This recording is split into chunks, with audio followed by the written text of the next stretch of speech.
你有没有想过一个问题？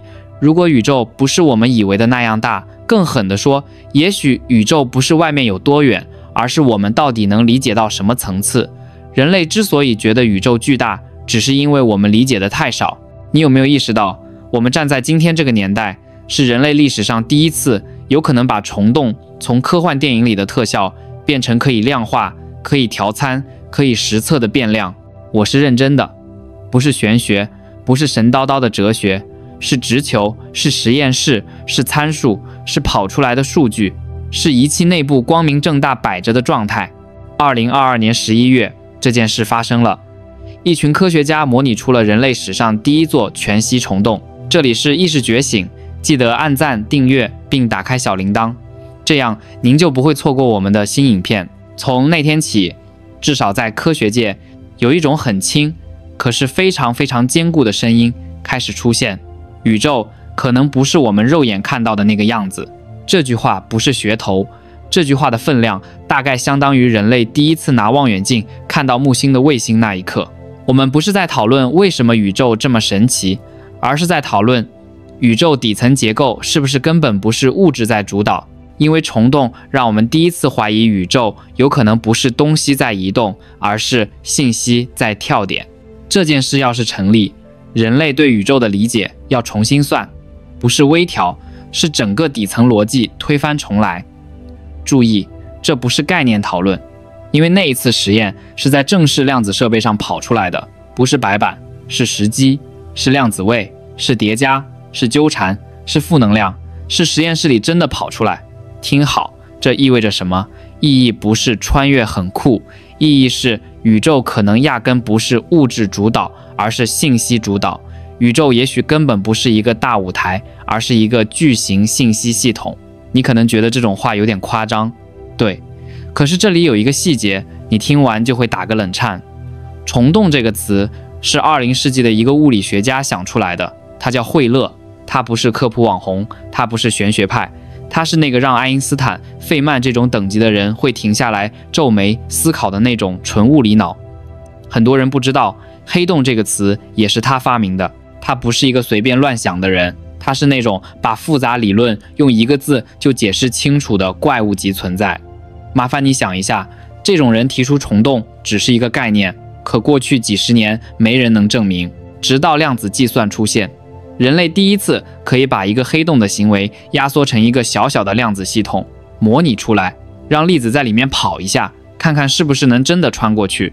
结果是穿了，而且信息解散再聚合。这个动作很接近一个恐怖的逻辑。人类第一次把时间不是线性的这个概念做出了实验级别的证据。你现在应该明白，重点不是虫洞很帅，重点是如果信息真的可以在另一个空间结构重新合体，那代表现实世界我们以为从 A 走到 B 需要经过中间空间，这个观念可能是错的。宇宙可能不是距离问题，而是拓扑问题，可能不是路径，是节点，一个节点跳到另一个节点根本不需要穿越，只要信息本身找到可以跳的点。这个逻辑听起来很抽象，可是不要急，在量子世界我们已经测过，纠缠本来就是这样，你改变这颗，另一颗不管隔多远就跟着跳。但是过去的我们都会说，那是量子层级的世界，跟我们宏观世界无关。可是这一次的虫洞模拟，等于是把宏观的结构用量子设备模拟出来，然后证明这一套逻辑确实能跑得通。这就是恐怖点。我们不是第一次看见奇怪的量子现象，我们是第一次把量子的奇怪跟宏观的结构硬是接起来了。这条线一旦成立，人类对宇宙的理解全要改写，不是科普文，是教科书未来要换，因为这代表宇宙不是物质的堆，而是信息的组织。如果宇宙的本质是信息，那什么叫穿越？什么叫时间？什么叫位置？什么叫存在？全要重来。先停一下，你有没有发现一个更阴的悬念？如果宇宙是信息，那人是不是也只是信息？如果人也只是信息，那我们平常以为的肉体、重量、年龄、经验，会不会根本不是现实的本质，反而只是信息包装出来的表现形式？你仔细想，这句话乍听很玄，可是你只要冷静看一件事，你就会突然觉得这件事情其实非常合理。人类到今天为止没有办法解释意识是什么，我们解释不了，我们只能描述现象。我们说记忆储存在神经元，那为什么同一个记忆，有些人20年后还记得比昨天午餐还清楚？为什么有些人忘得像直接被格式化？真的只因为脑神经结构，还是因为信息的写入和提取本身并不是一个生物物质层级的动作？再问更绝一点，如果宇宙整个都是信息编码，那我们所谓的活着，会不会其实不是生物过程，而是一个能写、能读、能更新、能交换状态的载体？这时候你就明白为什么虫洞实验是个历史级事件，因为如果信息可以毫发无损从一个节点散掉再聚起来，那就代表信息可以跨结构存取，而且不靠空间移动。这句话的后果很可怕，那就是所谓死亡有可能根本不是结束，而是断线、下线、断电，不是消灭，而是无法再被读出来。再把这个概念扩大一点，你会理解为什么过去几百年那么多科学家、哲学家、神学家绕来绕去，全部绕在存在是什么的问题上，因为他们没有办法找到一个通用解释。可是如果把宇宙本质信息这句话放上去，突然全部连起来了。意识是信息的读取，自我感是信息的回环，学习是信息写入，遗忘是信息锻炼，直觉是信息补全，灵感是信息跳节点，甚至连梦都有可能是去掉环境干扰的状态重组。换句话说，人类觉得不可思议的所有现象都在信息框架下显得像是正常功能。你知道这个逻辑最狠的点在哪里吗？那就是宇宙根本不需要创造者，因为如果宇宙是信息系统，那它只要有运行机制，它就自己会演化。就像你不需要管电脑内部每个比特怎么翻转，可整个系统会自动维持逻辑与结构。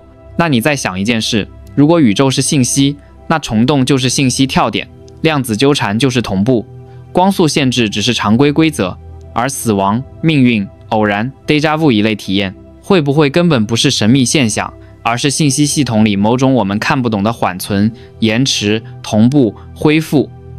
听到这儿，有没有觉得头皮有一点麻？再想更细一点，如果信息的本质就是可以跨空间，那为什么人类会执着物质？因为我们长在宏观世界，我们感受到的都是需要移动才能到达。可是量子世界不是，它本来就不是点 A 到点 B， 它是状态翻转。所以虫洞的意义不是穿越多远，而是验证宇宙不是靠物质，而是靠信息。而当你接受这一个概念后，你就会突然意识到一个可怕到不敢讲出口的问题：如果宇宙是信息系统，那到底是谁在读？是谁在写？是谁在看？还是真相比我们现在以为的更极端？根本没有谁，宇宙自己就是一个自读自写的系统。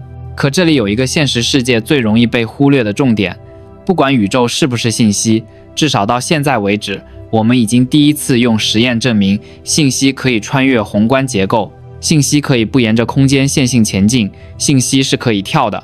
而一旦接受这个跳是真的，那你有没有感受到下一个问题开始浮上来了？那时间到底是什么？时间到底是不是线性流动，还是其实只是资料排序？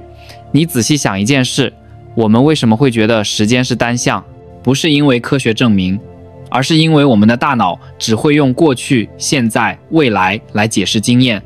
可是从物理角度，我们找不到时间往哪个方向推进的机制，没有一个仪器可以测出时间箭头。我们所谓的时间之流，其实全靠熵上升这个概念。可是熵本身不是一条路，它是一个统计趋势。就像一杯热水放在空气中会变冷，那不是因为有一个指挥官告诉它冷，而是因为状态趋于平衡。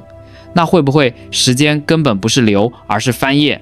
就像一个资料夹，从状态0001翻成0002，再翻成0003，你看到它变，你就以为它在流，但它其实是跳。如果是这样，那人类所谓的过去是不是某个地方，而是某个旧状态？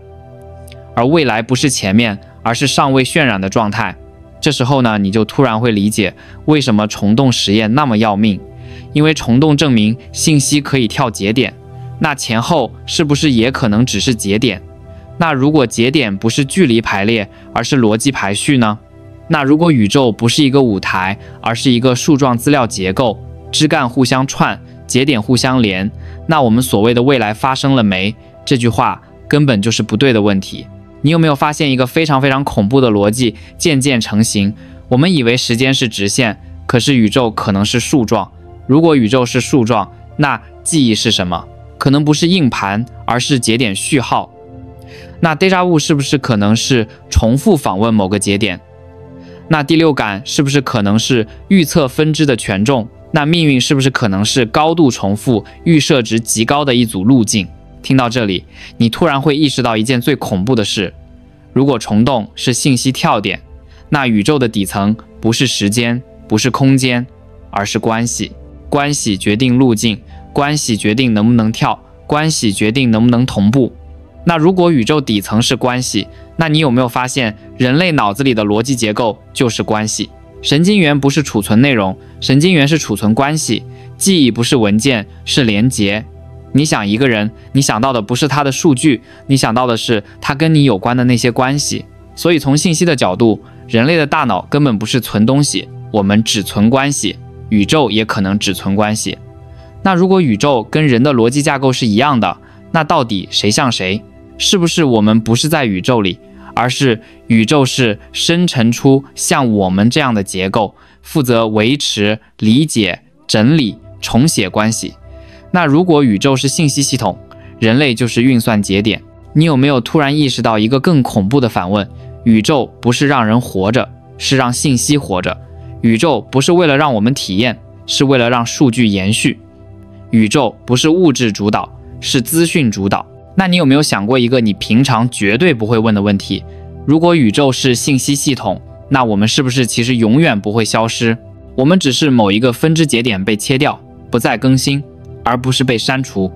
如果宇宙是信息系统，那观察是不是行为，而是编译？如果观察不是行为，而是编译呢？你仔细回想，量子实验最怪的一件事，只要你观察，粒子就变成粒子；你不观察，它就表现成波。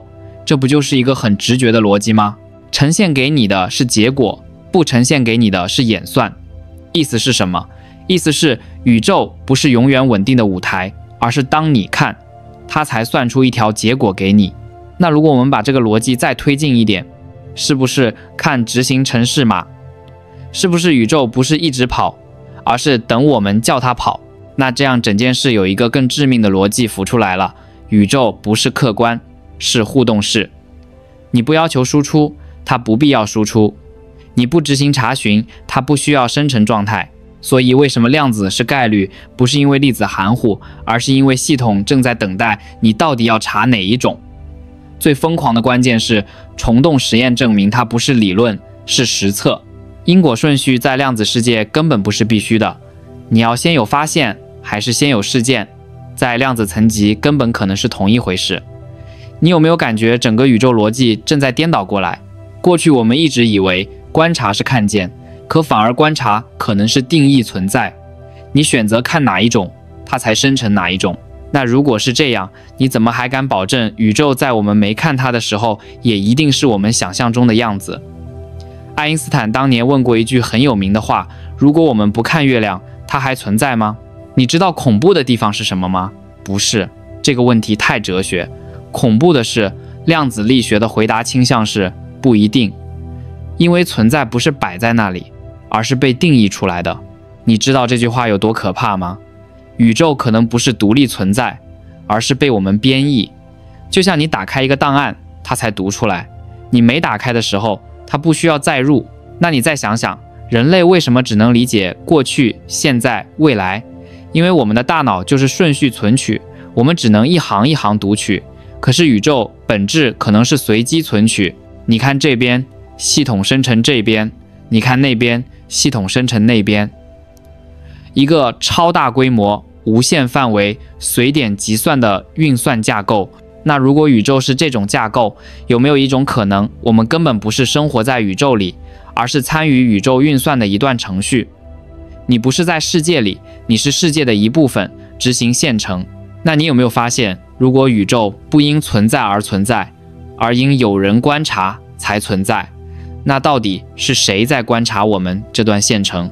如果我们不是在宇宙里长大，而是宇宙因为它自己某个运行需求才生成我们，那人类这个物种就不是随机生出来的生物，而是一个被宇宙调用出来的功能模组。我们以为我们进化、繁衍、发展、累积知识是为了生存，可如果宇宙是信息系统，生存不是目的，生存只是让资料继续被运算的手段，那这样回头看，你有没有发现人类一直以来都在做一件很可疑的事？我们不是喜欢吃东西，我们是喜欢获得资讯、交换资讯、更新资讯。人类真正会上瘾的不是食物，是理解。而理解是什么？理解是资料结构的升级，是把旧关联打掉，换上新关联。人类的快感来自资讯改写，这不是生物激励，这是程式逻辑。你有没有发现越想越不对劲？我们喜欢讲故事，我们喜欢八卦，我们喜欢推理，我们喜欢揭露，我们喜欢突破规则，我们喜欢看别人撞墙又重新爬回轨道。我们为什么喜欢这种？因为对比产生差分，差分产生意义，意义就是资讯的权重，越极端越有意义，越值得存。注意，这跟食物无关，这跟基因传递也可以解释。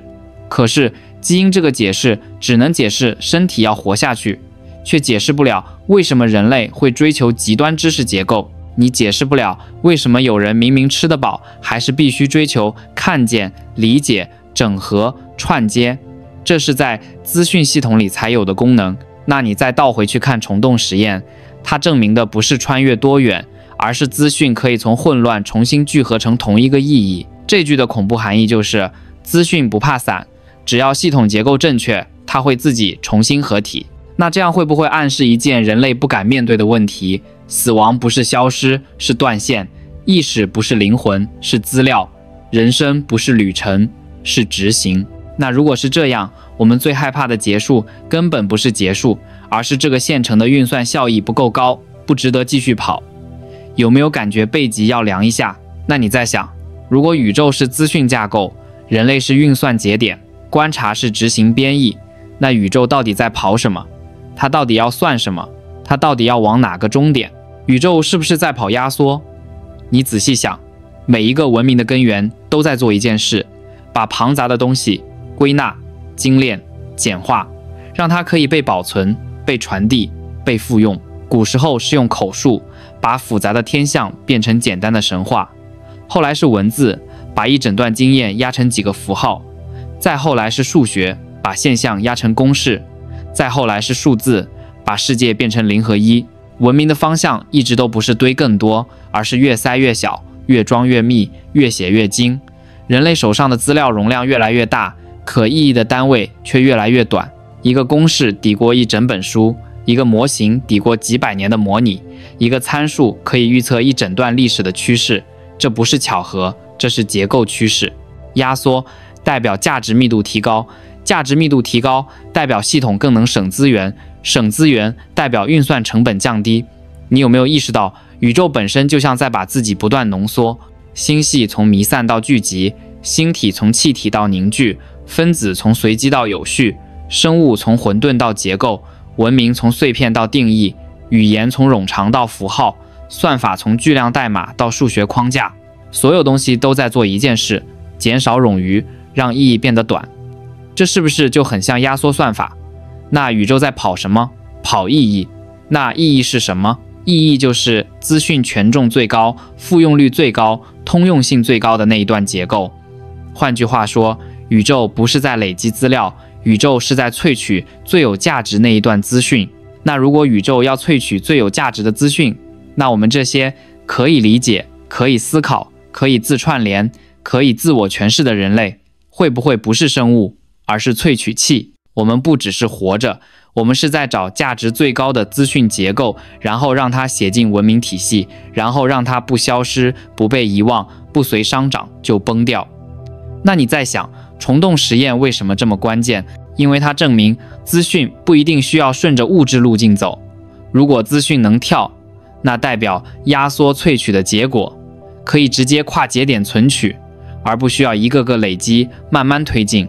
那如果可以跨节点，那宇宙有可能根本不需要时间来推进，它只需要决定哪一段资讯值得存。那死亡是什么？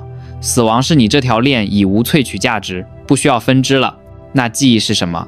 是萃取成功的资讯。那爱是什么？是2个运算节点之间高度正回馈的资讯回环。那痛苦是什么？是错误路径的惩罚提示，把你逼回有效轨道。那梦想是什么？是系统给你的尝试新的分支可能性的激励。你有没有意识到，人生很多我们以为无意义的反应，其实都很像系统引导我们找到高价值路径？那这样你就要问一句最大胆的问题：宇宙萃取这些资讯到底要做什么？它要留给谁？要传给谁？要让谁看？要让谁用？你有没有发现，我们绕了这么大一圈，从虫洞，从量子，从资讯，从压缩，最后绕回来的问题突然变得极度简单。宇宙不是给我们看的，我们才是被宇宙产生出来的结果。我们不是宇宙的观众，我们是宇宙为了写出更高密度的资讯而生成的算法节点。我们不是活着去体验，我们是活着去萃取可存活、可穿越、可重复利用的意义。当我们死，系统不会哭，它只是把无法继续成长的分支剪掉。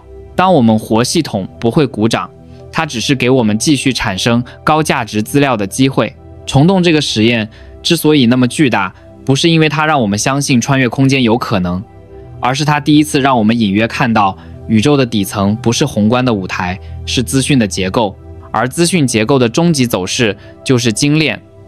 文明不是往外扩，是不断萃取浓度最高的那一滴，那一滴就是意义。宇宙要留下的不是肉体，不是物质，不是文明的外框，而是意义本身。或许几千年后，真的会有另一个智慧体系，通过某个节点、某条虫洞的另一端，读到我们这个时代留下来的资料。也许他看到的只是一段记录，一句定义，一套方程式，几个参数，甚至一整段落，会变成只有短短几十比特的一包资讯。可是那一包就是我们这一整个时代被萃取出来的意义。我们不是来占位置，我们不是来旅游，我们是来让宇宙写出更高品质的资讯。而虫洞实验只是宇宙偷偷撩了一下帘子，让我们这群还以为自己在当观众的哺乳类动物有机会第一次怀疑，我们可能根本从来不是看戏的，我们从来就是戏的一部分，而且我们就是戏在写自己的方法。宇宙不是让我们活着，宇宙是用我们继续写它自己。这个想法你只要敢承认，你就会突然不再害怕死亡，因为死亡不是结束，是分支停止更新。你也不再迷恋所谓的未来，因为未来不是前方，是未生成的节点。你甚至不会再执着自己有没有被看见，因为真正有价值的那一段资讯，系统永远会留。我们真正应该怕的只有一件事，不是消失，而是没有被萃取。而如果这一套逻辑真的在跑，那刚刚那个虫洞实验只是宇宙对人类说了一句极度轻描淡写却分量爆炸的提醒：你们总算走到能够意识到自己是什么的门口了，请继续往下走。